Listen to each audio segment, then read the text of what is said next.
J'ai créé l'association Jeunesse et Entreprise il y a exactement 30 ans, à la fin de mon mandat de président du CNPF. Et cette association s'est toujours occupée depuis cette date des jeunes et de l'information, de la formation et de l'insertion professionnelle des jeunes. C'est donc à ce titre qu'en 2003, nous avons tenté, lorsque j'étais conservateur, académicien de ce domaine de Chantilly, avec mes amis Alain Decaux et Christian Langlois, et sur une idée de Georges Cointeau, de faire des travaux par des jeunes de lycées professionnels sur la restauration de bâtiments historiques de Chantilly. Notre première expérience n'a pas été très bonne avec des volets du château d'Orguin, mais un peu plus tard, en 2006, et c'est pour ça que nous en fêtons le 10e anniversaire en ce moment, nous avons repris ces travaux de restauration avec différents lycées de rectorat de la région parisienne. Et nous avons, grâce à ces jeunes, restauré vraiment magnifiquement les stalles du Grandes Écuries, les tapis de sel, les bustiers des écuyères, quelques vitrines du musée Condé et dans le parc des bancs de pierre et même des bancs de bois. Tout ceci avec beaucoup de succès. On peut donc féliciter ces enseignants très dévoués, ces jeunes qui se sont fait la main, si j'ose dire, dans un musée historique, et remercier également la Fondation pour la sauvegarde de Chantilly et son président, Son Altesse Aga Khan, qui nous a apporté une aide constante.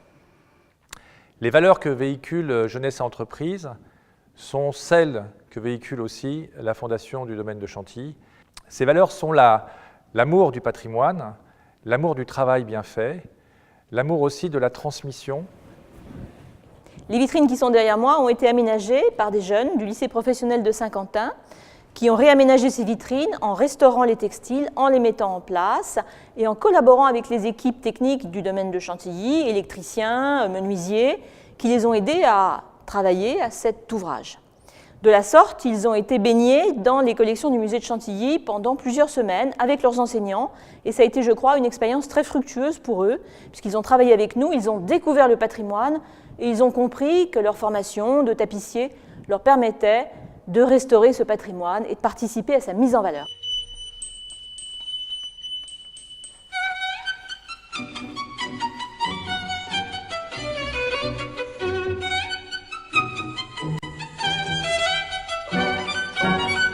Donc, ce projet de partenariat avec l'association IGE date de 2012. Il nous a permis depuis 3 ans avec le lycée de Cormeilles-en-Parisis de fabriquer plus de 25 bancs. Ces plans ont été élaborés à partir d'une recherche qui ont été faite par les professeurs d'enseignement général et professionnel afin de reprendre le modèle Marly, modèle du XVIIIe siècle. Cette réalisation permet à nos élèves de travailler dans un contexte industriel la fabrication de ces bancs tout en respectant un cahier des charges fixé par les architectes du bâtiment de France.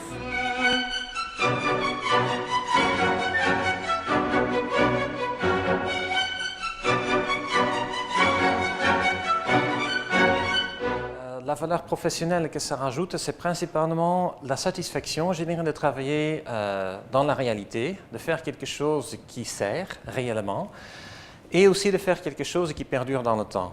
En fait, les élèves ont travaillé sur une chose qui avait été mise en place à la fin du XIXe siècle. On espère que la prochaine fois qu'on interviendra dessus, ce sera à la fin du XXIe siècle. Donc, ils ont tous fait quelque chose qui, bon, comme souvent chez nous, en fait, c'est la satisfaction de travailler ici qui dépasse la durée de vie humaine. Alors, ces bancs qui vont être mis dans le parc ont permis à l'établissement labellisé Lycée des métiers du bâtiment de faire travailler plusieurs de nos sections, les maçons pour la pose dans le parc, les peintres pour pouvoir donner donc la couleur à ces bancs, les menuisiers bien entendu pour la production de ces bancs, les topographes pour le repérage. Donc nous avons vraiment eu avec ces bancs un impact important au niveau de plusieurs de nos formations.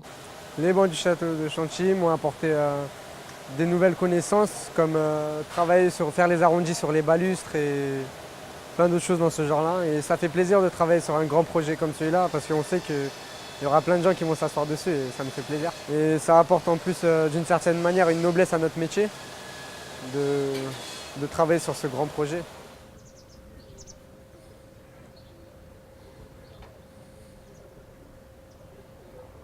Donc là, nous sommes dans la partie des stalles qui ont été totalement restaurées grâce au chantier école. Il faut imaginer que les stalles ont été démontées, la partie du bois, que plusieurs corps de métier ont travaillé, les menuisiers, les peintres, les serruriers. Ça s'est passé sur une année. C'était vraiment amusant de voir comment étaient finalement ces stalles, parce que nous, on les utilise, mais on ne fait pas attention. Et donc, c'était des rendez-vous sympathiques tous les mois avec tous ces élèves.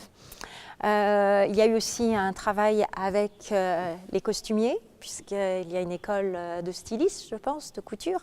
Donc là, on a travaillé sur un modèle d'arlequin pour notre spectacle. Et pareil, c'était sur une année, donc on a choisi les matériaux, les formes, les couleurs. Et ce costume réalisé, nous l'utilisons et nous le présentons en spectacle régulièrement pour les soirées de prestige. Enfin, ces barrières, là aussi, ont été installées par le chantier école pour séparer le public des chevaux, très important pour la sécurité. Et nous avons également demandé au lycée qui s'occupait des coutures de nous réaliser des couvertures de présentation que nous mettons sur nos chevaux aux couleurs du musée, donc rouille et noir, pour présenter le musée à l'extérieur sur nos chevaux. Cette opération des chantiers écoles du domaine de Chantilly est réalisée conjointement avec la Fondation pour la sauvegarde et le développement du domaine de Chantilly et l'association Jeunesse et Entreprises, et également avec les rectorats de Versailles et d'Amiens. Elle apporte une dimension supplémentaire à la formation en exploitant les 3 P que sont la partie pédagogique, la partie professionnelle et la découverte du patrimoine.